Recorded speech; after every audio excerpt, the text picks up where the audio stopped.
Baik, kita masih di Majlis Hikamnya Ibn Athaillah As-Sakandari. Dan seperti biasa sebelum kita membaca hikam, ada muqaddimah fiqhiyah dengan mukhtasar Abi Suja, atau yang sering disebut dengan takrib, ghayatul ikhtisar. Takrib. Kita sudah sampai kepada bab salat jamaah.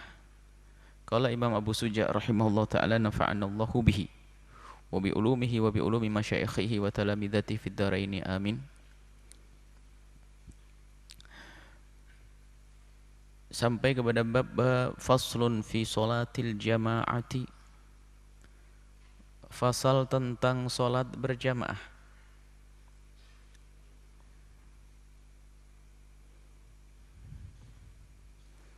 Salat berjamaah itu adalah, kalau jamaah artinya kelompok secara bahasa. Cuman di saat kita, tapi dan menurut syariat di dalam bab salat jamaah adalah salat yang terdiri dari imam dan makmum dengan niatnya. Ada imam, ada makmum dengan niat.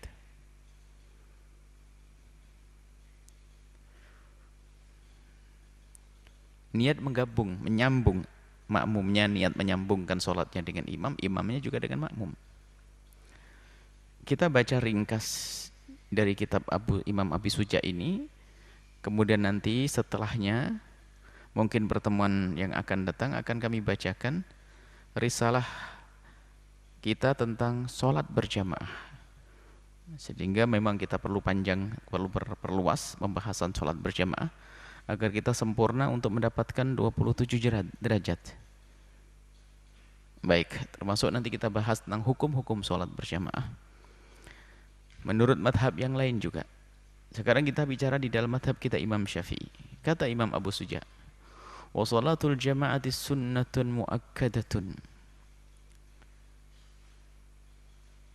Ini kitab ditulis zaman lama, abad keempat kurang lebihnya. Ini kitab lama sekali, kitab Abu Suja ini, jauh sebelum Imam Nawawi.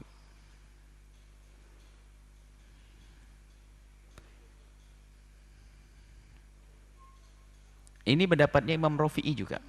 Setelah ada Imam Rafi'i, nanti ada Imam Nawawi yang datang setelahnya. Kalau menurut Imam An-Nawawi rahimahullah ta'ala, salat berjamaah bagi pria yang merdeka adalah fardu kifayah. Fardu kifayah. Imam Rafi'i sunnah muakkadah yang sangat dikukuhkan. Wa 'alal ma'mumi ayyanwiyal i'timama dunal imami. Di saat dalam salat berjamaah, maka seorang makmum harus niat nyambung bermakmum dengan imam.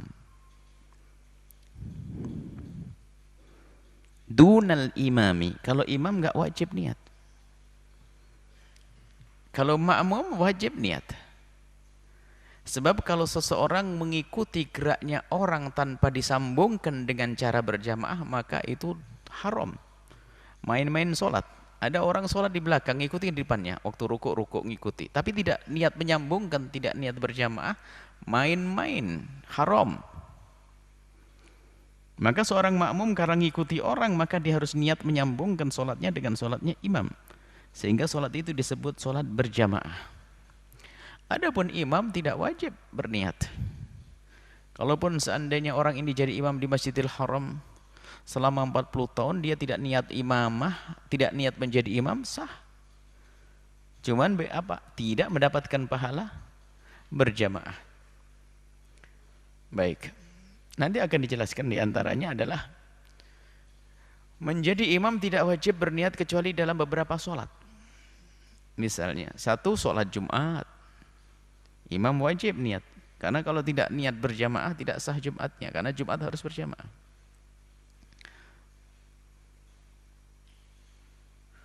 Yang kedua adalah niat sholat mu'adah, mengulang sholat dengan berjamaah, kan disunahkan kita. Kalau kita sudah sholat kemudian ada hamba Allah yang belum sholat, ingin kita tolong, maka kita tolong. Dengan cara kita menemani mereka, namanya sholat kita mu'adah, maka wajib berjamaah. Kalau kita jadi imam wajib niat berjamaah, kalau tidak enggak sah.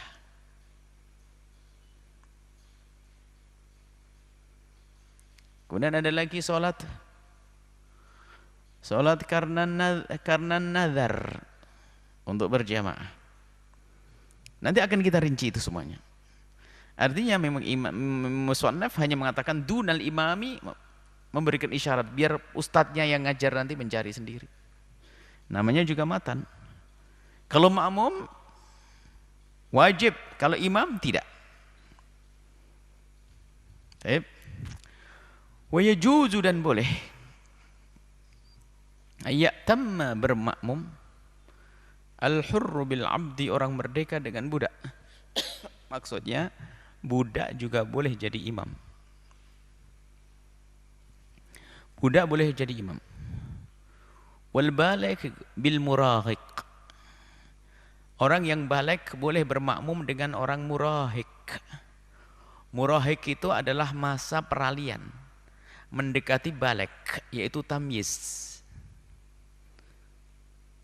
Sinul murahakati, murahakah, usia-usia mendekati puber. Jadi usia tamyiz sudah mulai membedakan, mulai bisa membedakan antara jamrah wa tamrah, antara api dengan bara, antara bara dengan korma, bisa membedakan tangan dengan kanan dengan tangan kiri, bisa membedakan antara api dengan roti, ya seperti itu masalah tamyiz. Tamyiz ada dua syarat ya, yaitu dia bisa membedakan antara kiri kanan, antara roti, api dan sebagainya. Yang kedua umurnya 7 tahun. Jadi syarat tamyiz ada dua, umurnya 7 tahun, dia bisa membedakan antara kiri kanan, sudah bisa diajak ngomong, itu tamyiz. Lah orang seperti ini dalam madhab kita Imam Syafi'i sudah boleh menjadi imam, biarpun dia belum balik. Kita lanjut. Wala tasihu qudwatu rajulin bimra'atin, tidak boleh seorang laki-laki bermakmum kepada seorang perempuan.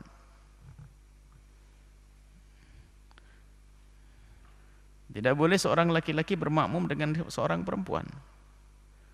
Ya maksudnya itu baik sang kakak ngajari adiknya laki-laki, kakaknya jadi imam.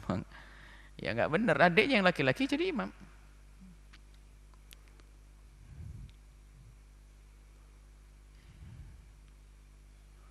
Wala qari'in, ini qudwatu qari'in, wala qari'in bi ummiyin. Ummi itu orang, nah ini pembahasan khusus. Ummi di dalam bab sholat itu adalah bukan orang buta huruf. Ummi aslinya buta huruf maknanya. Dinisbatkan pada ummi, ibu. Jadi kalau orang baru lahir itu nggak bisa baca, nggak bisa nulis. Makanya kalau orang disebut ummi, nggak bisa baca, nggak bisa nulis. Nabil ummi, Nabi tidak bisa baca dan tidak bisa nulis. Sengaja Allah buat seperti itu, bukan sebuah kekurangan. Karena membaca dan menulis anak kecil juga bisa. Sehingga bukan sebuah kelebihan juga orang bisa membaca dan nulis. Tapi memang Nabi dibuat oleh Allah semacam itu untuk mempersiapkan kasih sayang Allah kepada umat ini, agar tidak menuduh Nabi ngarang-ngarang. Pun demikian masih dituduh Nabi ngarang-ngarang. Ini kasih sayang Allah kepada umat ini, Nabi diciptakan, dibuat oleh Allah tidak bisa membaca dan tidak bisa nulis. Sementara untuk belajar baca nulis bagi siapa saja sangat gampang. Oleh Allah dibuat seperti itu. Ini adalah makna ummi secara umum. Tapi makna ummi di dalam bab sholat adalah orang yang tidak fasih di dalam membaca surat Al-Fatihah. Ummi adalah orang yang tidak fasih membaca surat Al-Fatihah. Alhamdu, ha bisa jadi kaf.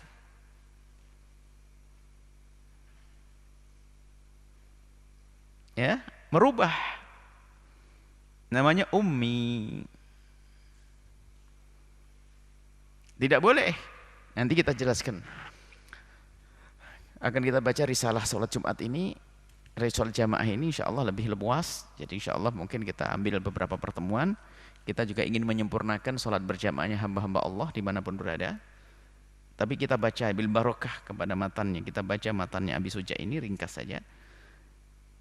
Jadi menurut madhab Imam Syafi'i yang dikukuhkan, kalau orang itu ummi, tidak boleh jadi imamnya qari. Jika Anda punya bacaan benar, fasih, bermakmum dengan orang yang haknya jadi kaf, maka tidak boleh. Ini pendapat yang kukuhkan pendapat yang pertama dalam mazhab Imam Syafi'i, li'anna al-ibrah bi'tiqadil ma'mumi la bi'tiqadil imam. Yang dianggap menurut makmum. Kalau menurut makmum tidak sah, enggak boleh ngikut. Sementara makmumnya adalah seorang yang bacaannya fasih, menurut makmum imamnya tidak sah, maka menurut makmum tidak sah, maka tidak boleh ngikut.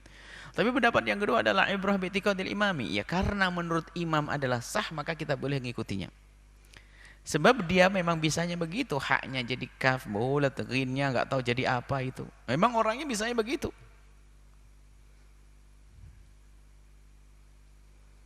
Maka karena dia bisanya begitu, sah bagi dia. Maka begitu juga orang yang mengikutinya sah. Ini mendapat kedua dalam mazhab Imam Syafi'i. Maka jangan kaku juga belajar dalam hal yang semacam ini. Karena mungkin suatu ketika akan dihadapkan dengan sebuah pertanyaan. Kita bermakmum dengan orang yang tidak membaca bismillah misalnya. Kalau ikut pendapat Imam Syafi'i yang pertama yang dikukuhkan, maka tidak sah. Karena yang tidak baca bismillah Fatihahnya tidak sah, karena tidak sah menurutku, maka aku tidak boleh ikut dia. Berat. Baik. Seperti itu. Kemudian wa fi mawdi'in wa ayyu mawdi'in shalla fil masjidi bi shalatil imami wa huwa 'alimun bi sholati ajja'ahu ma lam yataqaddam alaihi. Fi ayyi mawdi'in, dimanapun tempat shalla seseorang melakukan salat, fil masjidi selagi di dalam masjid, wa huwa 'alimun bi sholatihi, dan dia tahu tentang salatnya imam, gerak-geriknya atau dengar, ajza'ahu maka sah salatnya, ma lam yataqaddam alaihi selagi tidak mendahulunya. Lihat, belajar fikih ini kalau tidak pakai guru bisa-bisa terjerumus betul. Kalau orang Arab ngerti bahasa Arab, baca juga faham begini ini. Jadi imam di mana, pokoknya jarak sama makmum dengan imam biarpun jauh selagi masih di masjid, sholatnya sah. Anggap saja ini masjid, imamnya di pojok sana, makmumnya di pojok sini, sah. Selagi di masjid. Asalkan makmum jangan di depannya imam, jangan lebih dekat ke kiblat daripada imam. Ini bab sihhatus sholati, sihhatul jamaah, ini tentang bab sahnya berjamaah, bukan untuk mendapatkan fadilah jamaah.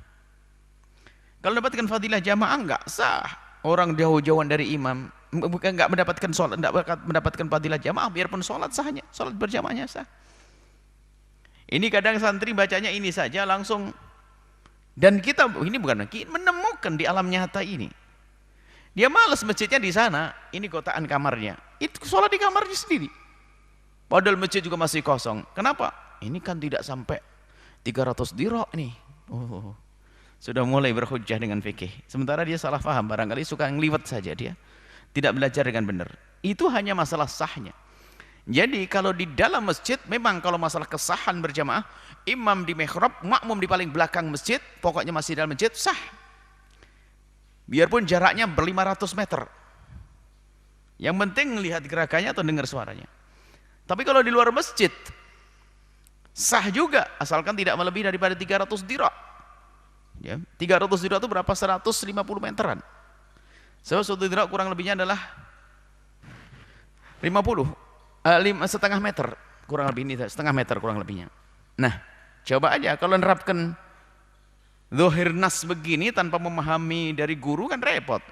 Makmum di sana, imam di pojok sana. Ini bukan masjid. Makmumnya di imamnya di sana, kita makmum sini. Selagi kita tidak sampai lebih dari 150 meter, maka sholat kita sah. Sah berjamaah, tapi tidak mendapatkan fadilah jamaah kalau tidak memenuhi aturan-aturan sholat berjamaah.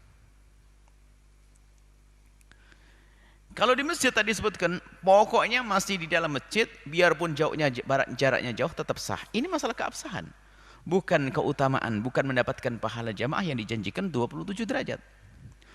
Wa in shalla fil masjidi wal ma'mumu kharijal masjidi, kalau ada seorang makmum, imam di masjid dan makmumnya di luar masjid, qariban minhu, tapi dekat, wa huwa alimun bi sholatihi, dan yang di luar masjid bisa mendengar, mengetahui sholatnya imam, wala haila hunaka, enggak ada pembatas, jaza. Semacam ini, itu masjid. Kita sholat di aula sini, kelihatan yang di masjid sana. maka sah salat kita jaza. Biarpun kita tidak melihat imam, tapi kita melihat orang yang melihat, orang yang melihat imam. Baik, kita baca nas saja, matanya aja.